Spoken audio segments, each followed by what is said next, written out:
Welcome back to another episode of the Bulletproof Fantasy Football YouTube channel. My name is Drew, and you can follow me on Twitter at DFBeanCounter. So we are going to talk about some Kyle Pitts. Kyle Pitts has been absolutely the talk of the town, if you will, when it comes to the NFL draft and dynasty and basically all things football, pretty much all draft season. And I have been rallying against drafting Kyle Pitts in the first round, and I want to talk about why that is, because I feel like I'm like the only one.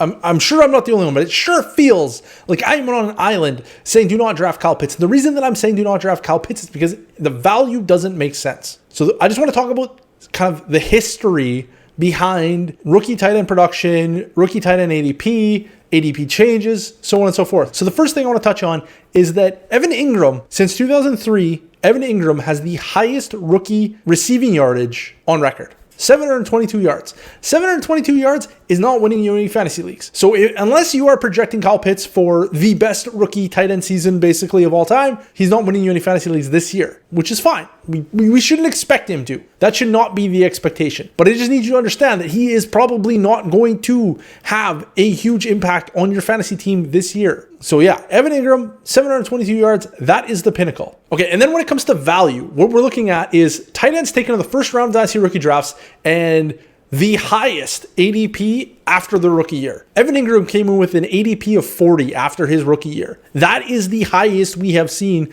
since 2007. Keep that number in mind. And that is the highest tight end ADP we've seen, period, for a second-year player. The next highest is Jimmy Graham with an ADP of 60. Not really all that high. They're usually attainable after the first year.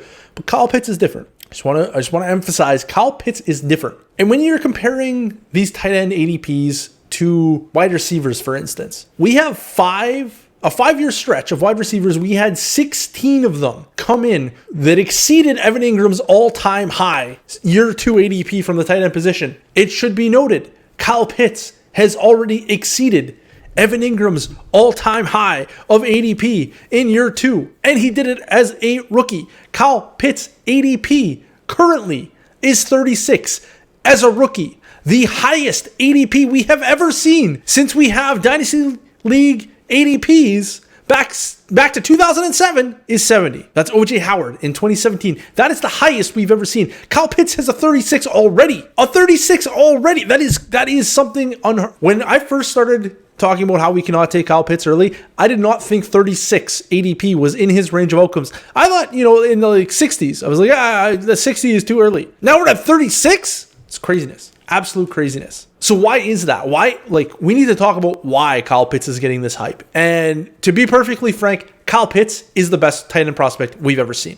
There is nobody in my database that I would say is a better prospect than Kyle Pitts. So let's talk about why. First off, the guy is kind of a freak. He's 6'6", 245 pounds. He ran a 4.44 at his pro day. That's real fast. That's real big and real fast.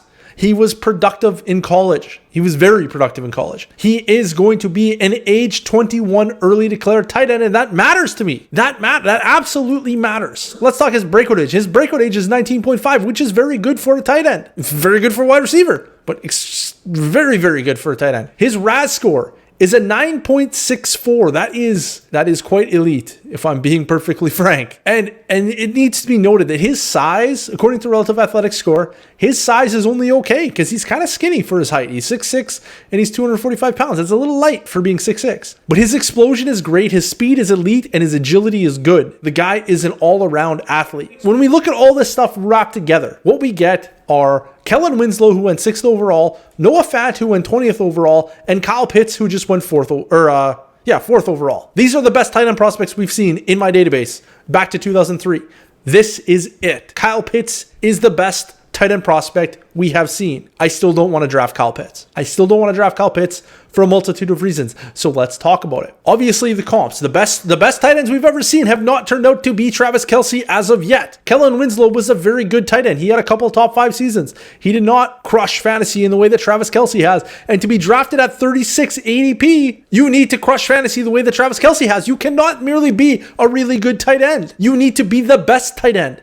You need to be a historically good tight end like Travis Kelce. So this just isn't enough for me to get on board with he is Travis Kelce reincarnated, because These other guys have not been Travis Kelce reincarnated. And if you think that he is going to crush because of how athletic he is, we've seen elite athletes fail before, or at least not produce to the level that we need that we need Kyle Pitts to produce to with a 36 ADP. Vernon Davis was more athletic, and he never had a 1,000-yard season in his entire career. The dude went 6th overall. It's not like he was some bum off the street that never had a chance. The guy played 15 years in the NFL. He never had a 1,000-yard season despite being more athletic than Kyle Pitts. Mike Gesicki is one of the freakiest freaks we've ever seen, and he needs Preston forking Williams, to get hurt in order to put up back-end tight end 1 seasons.